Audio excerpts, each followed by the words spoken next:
Introducing the inaugural cohort of mHUB's Industrial IoT Accelerator for the commercialization of hardtech and physical products. Selected from nearly 500 applicants around the world, these 9 startups will meet in Chicago to build, meet, discover, and grow.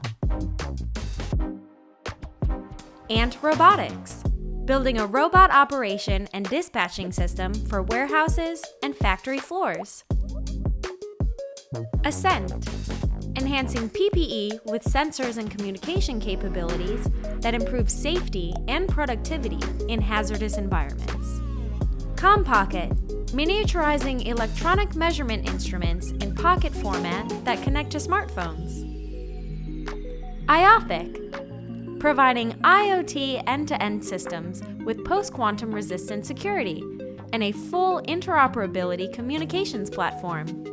Maxwell Labs, designing component cooling solutions using thermoelectric coolers controlled by machine learning algorithms.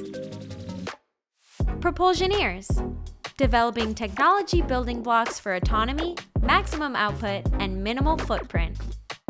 Rapids Air Quality, creating local air pollution monitoring solutions for greater transparency of air quality within communities.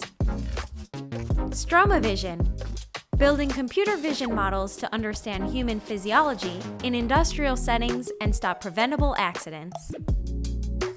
Third Wave, building a low-code IoT platform to customize and rapidly deploy end-to-end wearable solutions using long-range, low-power connectivity, now serving healthcare with their CareBand product. These startups start their accelerator journey on May 17th. Thank you to Avnet and Panduit, mHUB's IIoT Accelerator Program partners. For more information on upcoming cohorts, visit mhubaccelerator.com.